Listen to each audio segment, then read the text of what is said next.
morning, beautiful family. It's been a long time since I had the honor of standing here with you to share to all the teachers here, and I'm so honored to be back. Thank you for having me. So, before I stand here, I pray about it and I say, what's the most important message right now? What is it that they need to know about to continue on the path of light?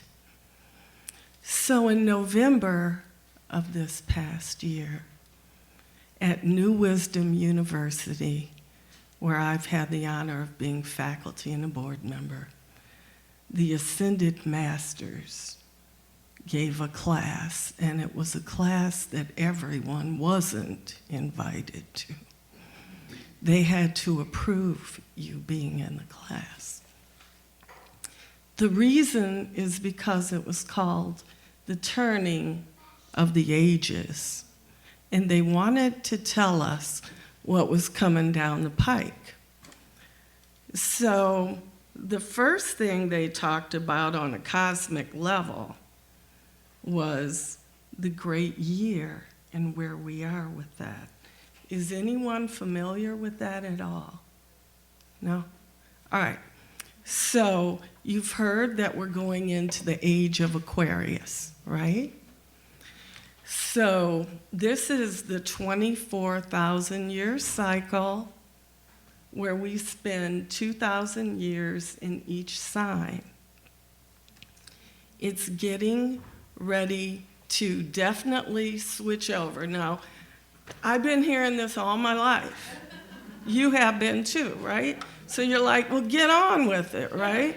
Right? But the point of it, they call it the Kali Yuga. And the reason they wanted us to know about it is because at the beginning of the 24,000-year cycle, we're in a time of golden age.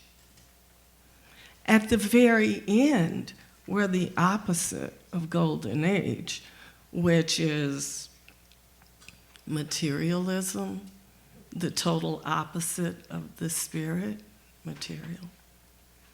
So this polarity of the end is bringing an absence of light in a period of great change. And they wanted us to know that, okay, we're going to hit the bottom, boom, but then we're going back up again. A new avatar is appointed for our growth and development. This is the end of an age and the beginning of a new one. This was even written about as back as the first millennium BCE in something called Vishnu Puranath, which described this period, the Kali Yuga, as the only age in which property alone confers social rank. Yeah. So, marked by the end of the Piscean age, going into the Age of Aquarius, what it means on an esoteric level is that we're leaving one state of consciousness and moving into another.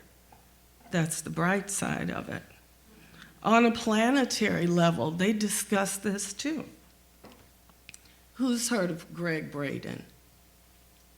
Okay.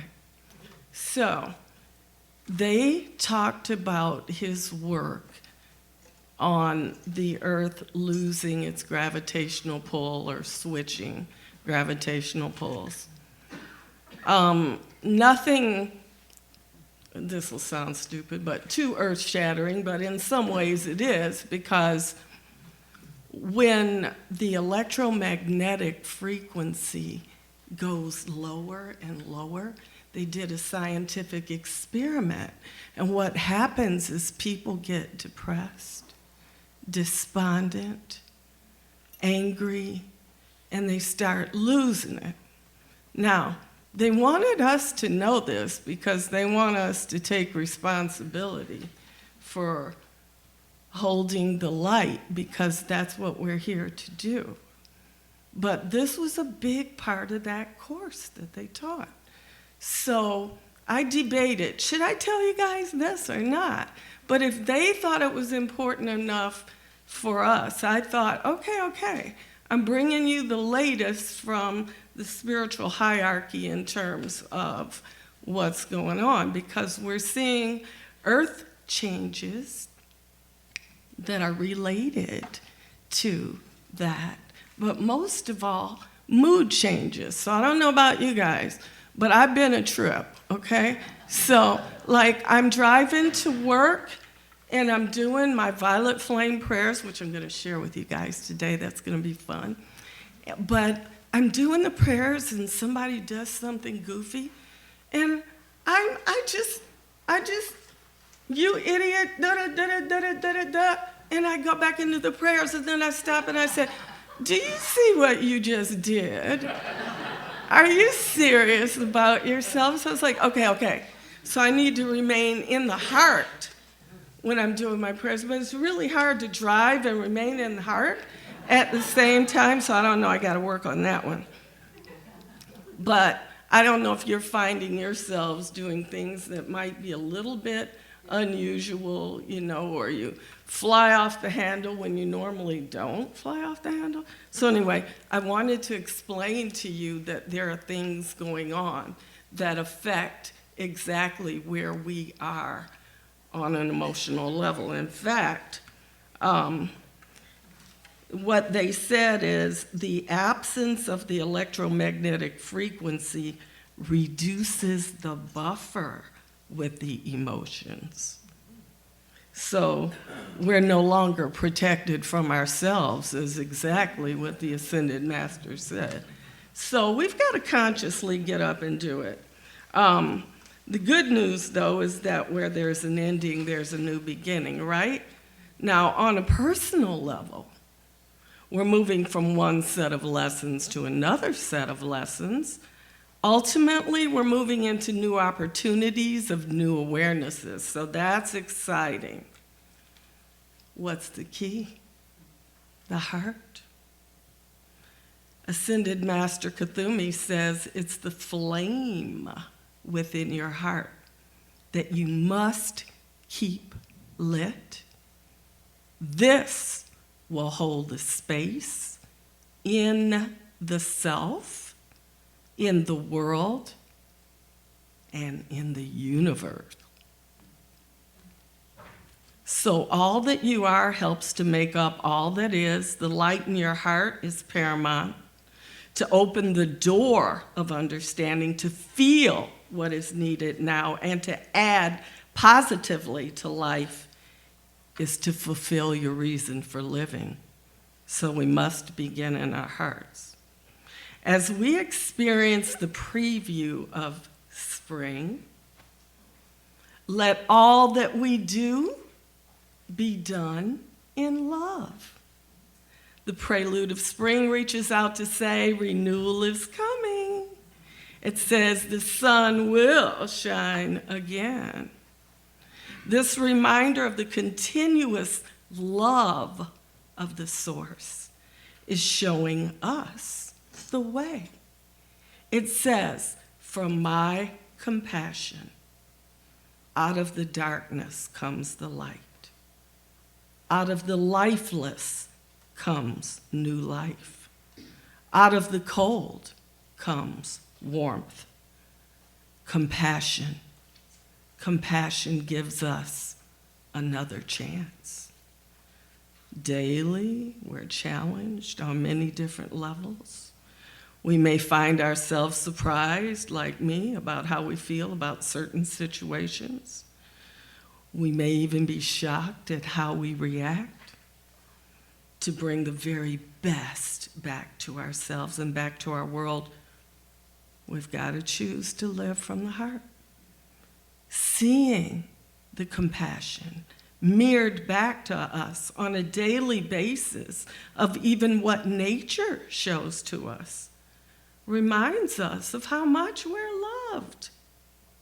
Compassion asks us to remember the necessity of acting and reacting from a place of love. Living every moment from our hearts is necessary, and it's also a blessing. To remain poised within our hearts will allow us to hold the balance for ourselves and for the planet.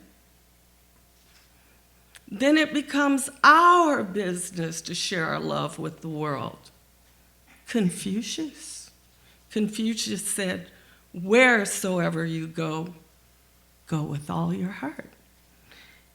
It does not matter how slowly you go, as long as you do not stop.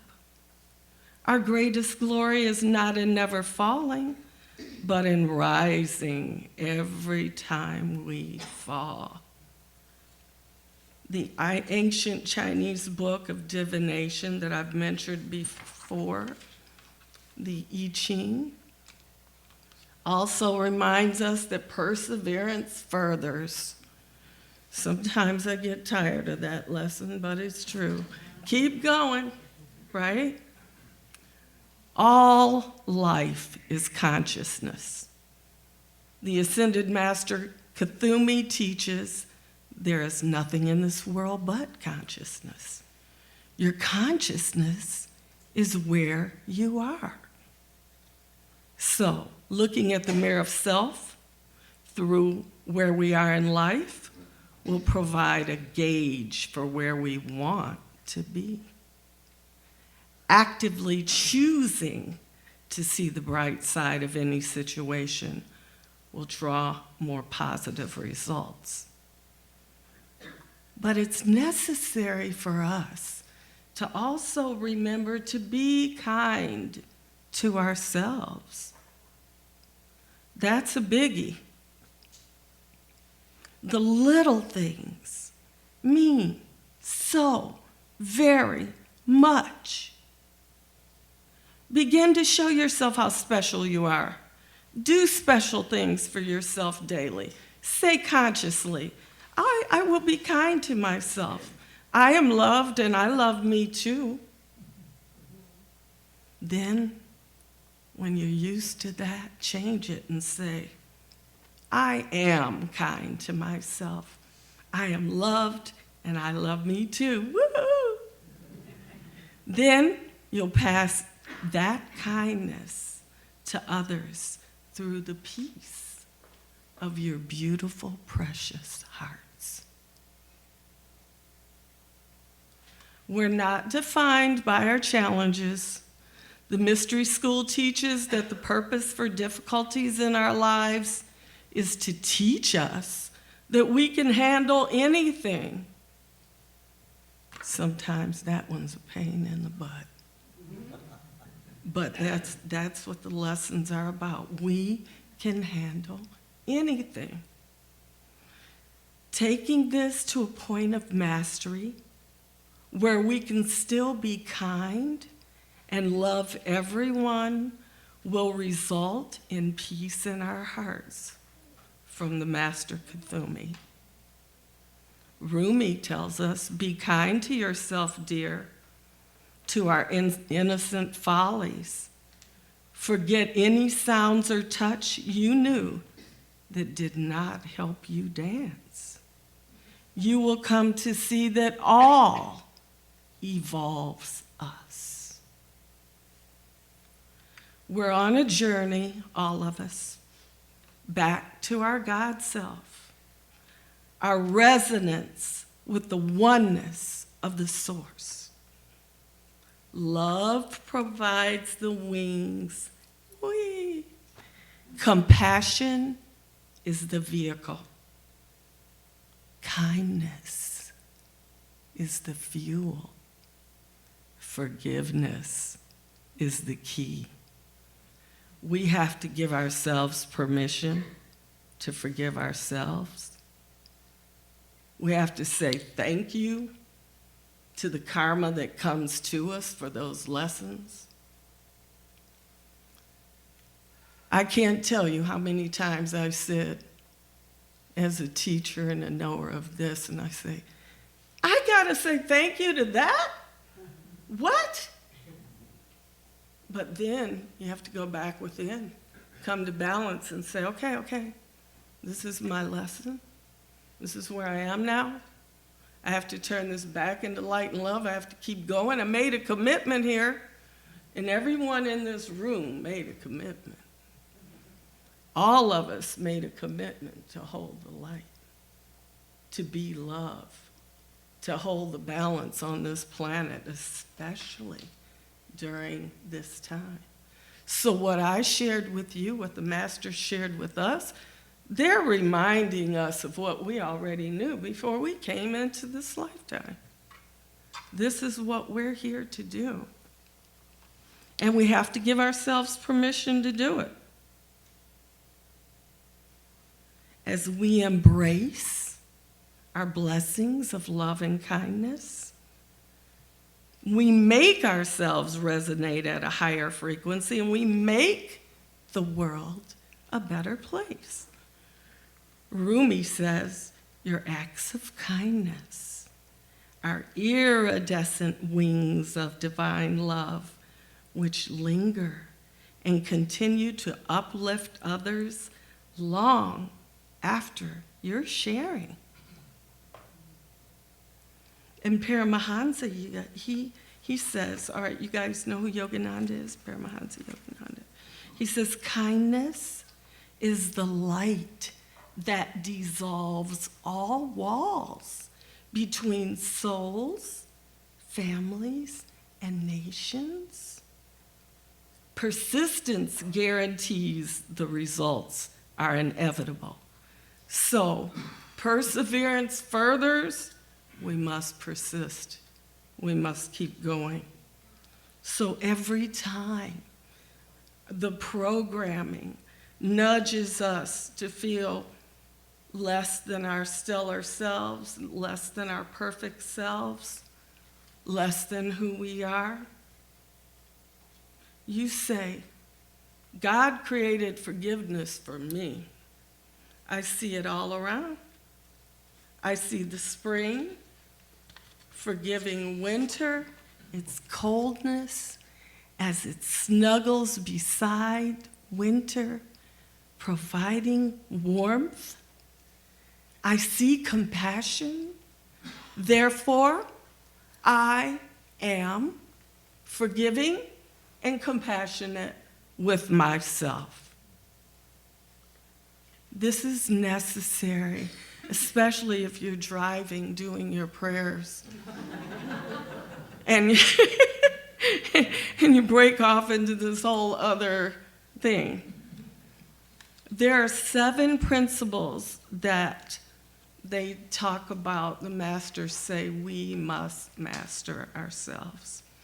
Love is first. We've talked about that. Wisdom. Did you know that wisdom comes from your heart? The more you love, the wiser you are.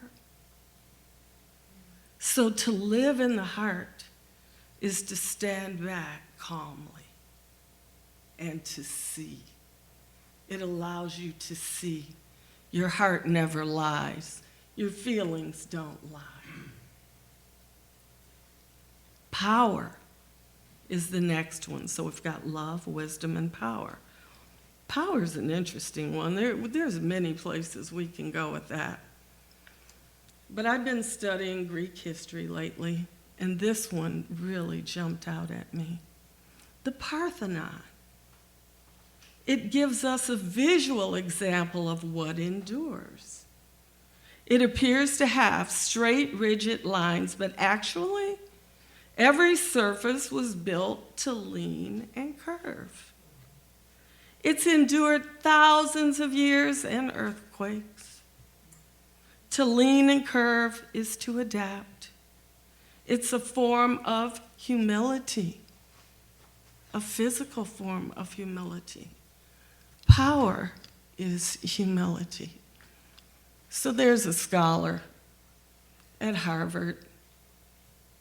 He discovered what we women have been doing and how we've been running the planet for a long time in terms of family love, encouragement. He calls it emotional intelligence. Have you heard of that? So it talks about the loop, the 8 that goes between all of us, where you're not only talking to somebody, you feel the energy of that person. You feel their truth. If they're sincere, you know it. If they're not, you know it, that figure 8. And by the way, today equals a figure 8 too, 2-2-20-20. That infinity between. So what he said was, that emotional intelligence is being sincere. It is empowering a person in the business world to know that they are truly loved. And therefore, they can go on and be successful in what they're doing. True power, he says, is in being the servant, though. Servant leadership. And so we'll leave the power with that right now and go to the next attribute, which is purity. Paramahansa says, your trials did not come to punish you, but to awaken you, to make you realize that you are a part of spirit, and that just behind the sparks of your life is the flame of infinity. You are that purity. Aspire to it. Service to others. They talk about compassion again. And Yogananda says, those with a tender heart who can put themselves in the place of others feel their suffering and try to alleviate it. Making others happy through kindness of speech and sincerity of right advice is a sign of true greatness. Healing is next. The secret of health for both mind and body is not to mourn the past, worry about the future, or anticipate troubles, but to live in the present moment wisely and earnestly. The last one is transmutation. Are you familiar with transmutation? No. All right. So, I'm passing out transmutation. How do you like that one? So, well, I hope so. I hope so. So we'll do half on this side, please, on this side, please. Pass them out. So, I've talked about violet flame. You talked about violet in the rainbow. Freedom's forgiving, transmuting flame. One of the things that we need to do to get through this time of ending and going into the new beginning is to transmute and transform karma. Transmute and transform wrong thinking. Transmute and transform dis-ease. Transmute and transform patterns that do not serve our highest good. So, this is a course I taught, I teach, I made a commitment to the masters to do. And these are the shortcuts, because I'm the shortcut kid. So I'm going to give you one more shortcut on there. It's got the violet flame prayers. I needed some prayers really fast one day because I got the message psychically that one of my family members was to die in a fatal car accident. So I went to these Cindy masters and I called on the violet flame and I asked them to pray with me and for me as I do these prayers. This is a short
But in these times where the earth is changing, where our emotions are up and down, there are things that we're going to want to just cut through the dumb stuff and let's just get it done.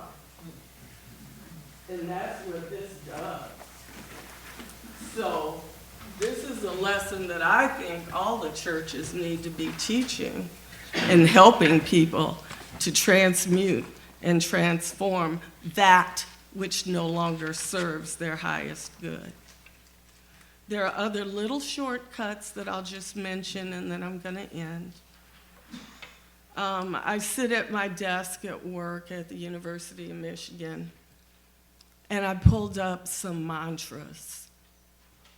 And I let the mantras play all day. I don't care who walks in my office, and here's the mantras. If I've got a meeting, okay, I'll turn it off. But we talked about the light of the sun.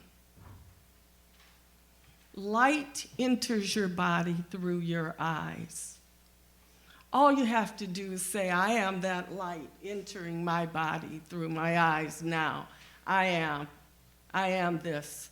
I am making this happen. This is me. This is done. And it will help you to resonate at a higher frequency, even though all this craziness is happening all around you. So I want to say to you, these are the tools of the spiritual hierarchy given to us. Try them out. They serve your highest good. We are here together in all of this, supporting one another, loving one another, and I say, victory to the light of God that never fails. Namaste.